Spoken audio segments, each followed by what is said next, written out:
नमस्कार, मैं नवल किशोर, न्यूरोथेरेपिस्ट। इस वीडियो में हम बात करेंगे पाइल्स, फिस्टुला या फिशर की।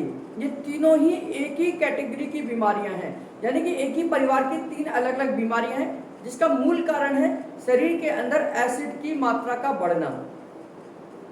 यानी कि जब आपकी बॉडी एसिडिक नेचर में चली जाती है तो आपके पाइल्स की समस्या, फिशर की समस्या, फिस्टुला की समस्या हो सकती है। अब ये बॉडी एसिडिक क्यों होती है, तो इसके बहुत सारे कारण हैं। मैंने बहुत सारी वीडियोस में एसिड के बढ़ने के कारण बताए हैं, जिसमें मुख्य कारण है पानी की मात्रा का कम इंटेक करना, यानी कि पानी की कमी का होना। पानी की कमी की वजह से हमारे शरीर के एसिडिक चीज़ें बॉडी में फिल्ट्रेशन नहीं हो पाती हैं और एसिड शरीर के अंदर बनना शुरू हो जाता है, यानी कि बढ़ना शुरू हो जाता है। क्योंकि हम जितना भी खान पीन करते हैं, यानी कि जो चीज़ें भी खाते हैं या पीते हैं, उसमें से 80% चीज़ें एसिडिक नेचर की हैं। और जब किडनी इनको लैक ऑफ वाटर की वजह से फिल्ट्रेशन करके बाहर नहीं निकाल पाती हैं, तो एसिड की समस्या हमारे शरीर के अंदर बढ़नी शुरू हो जाती है और इसी वजह से हमें पाइल्स, फिशर या फिस्टुला की समस्या हो सकती है। इसका दूसरा महत्वपूर्ण कारण है कि गलत तरीके से पानी पीना। हम कई बार खड़े होकर पानी पीते हैं और गड़गड़ गड़गड़ गड़गड़ करके 1 लीटर पूरा पानी पी जाते हैं, यानी कि हमें पानी के पीने का सही तरीका भी नहीं पता है। हमें हमेशा बैठकर पानी पीना चाहिए और 200 से 250 ml तक ही एक बार में पानी पीना चाहिए। आप इसको टुकड़ों में पीजिए और कम से कम 15 से 16 गिलास पानी आपकी दिनचर्या में होना चाहिए।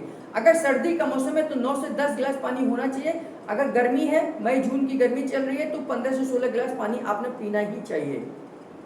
तीसरा महत्वपूर्ण कारण है आपके शरीर में आप रफेज का इंटेक कम हो जाना, यानी कि हमारे सब्जियों से रफेज गायब हो जाना, हमारे खाने से रफेज की मात्रा का गायब होते चले जाना।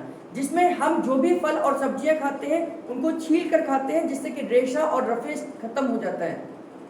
जो भी सलाद खाते हैं उनको छील कर खाते हैं, जिससे कि हमारे शरीर के अंदर रेशा और रफेज कम हो जाता है। हम ककड़ी खाते हैं, हम खीरा खाते हैं, हम पपीता खाते हैं, बहुत सारी ऐसी सब्जियां खाते हैं जिनको हम छिलके के साथ भी खा सकते हैं।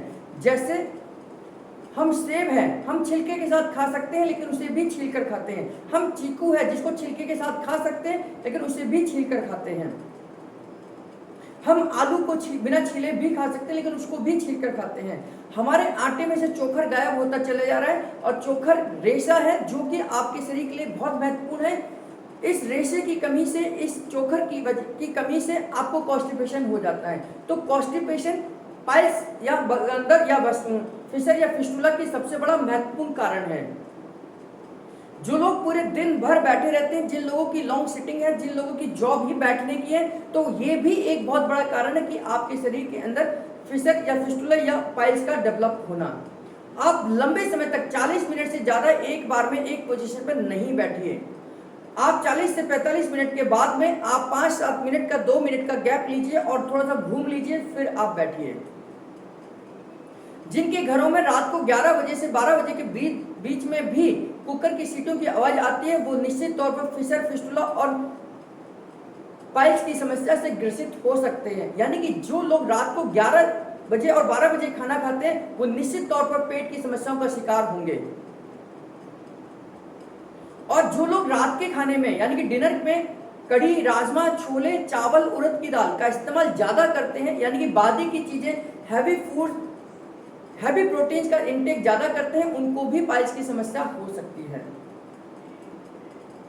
जो लोग पूरी नींद नहीं लेते हैं, यानी कि 7 से 8 घंटे की नींद नहीं लेते हैं, उनको भी ऐसी समस्याएं हो सकती हैं। जिन लोगों की नींद रात के 11 बजे से लेकर 5 बजे तक की नींद नहीं है, तो भी इस वजह से हो सकती है। यानी कि क्वालिटी और क्वांटिटी दोनों ही परफेक्ट होनी चाहिए नींद की, तब जाकर आप इससे बच सकते हैं। तो ये तो मैंने कारण बताए, और इसमें सिम्टम्स के तौर पर आपके एनएस के पास में एक मीठा मीठा सा दर्द, हल्की सी चुभन, इचिंग, ऐसी समस्या आनी शुरू हो जाती है। तो यानी कि ये फर्स्ट टाइप का, यानी कि फर्स्ट कैटेगरी का पाइल्स है।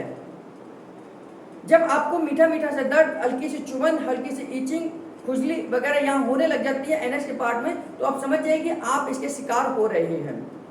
दूसरा, जब आप मोशन करने जाते हैं और कोई ऐसा उभार, आपको भार नजर आने लग जाता है, यानी कि एनएस के पार्ट से कुछ चीजें बाहर की तरफ महसूस होने लग जाती हैं, तो इसकी सेकंड स्टेज है। थर्ड स्टेज में यहाँ से ब्लीडिंग होना शुरू हो जाती है, यानी कि और वो भी फ्रेश ब्लीडिंग होना शुरू होती है, यानी कि आपके मोशन के साथ में खून आना शुरू हो जाता है जो रेड कलर का होता है, फ्रेश ब्लड होता है। इसी को हम कहते हैं पाइल्स की समस्या हो गई है। इस पाइल्स की समस्या ये 3 स्टेज की है। फर्स्ट स्टेज है जो आपको फीलिंग कराएगी, थर्ड स्टेज में जो आपको महसूस कराएगी, यानी कि आप उसको फिजिकली टच कर सकते हैं उस पार्ट को, और थर्ड स्टेज में वहां से ब्लीडिंग होना शुरू हो जाएगी, और इसकी वजह से आपके पूरे दिन का काम डिस्टर्ब हो सकता है, क्योंकि आप पाइल्स होने के बाद में एक जगह पर बैठ नहीं सकते हैं, आपको इरिटेशन हमेशा बनी रहेगी। तो कारण बताया, इसके सिम्टम्स बताए, लक्षण बताए, इसका समाधान क्या है? समाधान यही है कि आप अपनी बॉडी के नेचर को बैलेंस करिए। दूसरा, पानी की मात्रा को 10 से 15 ग्लास कर दीजिए। तीसरा, खाने में रफेज की मात्रा को बढ़ा दीजिए, आटे के अंदर चोकर की मात्रा को बढ़ा दीजिए। जिन फल और सब्जियों को आप छिलके के साथ यूज कर सकते हैं उनको इस्तेमाल करिए। पानी बैठकर और अच्छे तरीके से लीजिए। रात की नींद प्रॉपर लीजिए, और कुछ आसन प्राणायाम का इस्तेमाल करिए, जैसे मूल बंद इसका अच्छा है, उड़ान बंद अच्छा है। ये जो बंद है ये आपके पाइल्स की समस्या का समाधान कर सकते हैं। घरेलू टिप्स के तौर पर आपको अल्कलाइन वाटर का इस्तेमाल करना चाहिए। आपको सोडे का इस्तेमाल करना चाहिए अगर आप पाइल्स, फिशर या फिस्टुला की बीमारी से पीड़ित हैं, या आपको लग रहा है कि होने वाले हैं, तो आप 200 से 250 ml सोडे का इस्तेमाल दिन प्रतिदिन करना शुरू कर दीजिए, यानी कि रोजाना के तौर पर करना शुरू कर दीजिए। देसी गाय के कच्चे दूध का इस्तेमाल करिए। सुबह सुबह आप खाली पेट कच्चे दूध का इस्तेमाल करिए, आपके फिशर, फिस्टुला और पाइल्स पे फर्क आ जाएगा।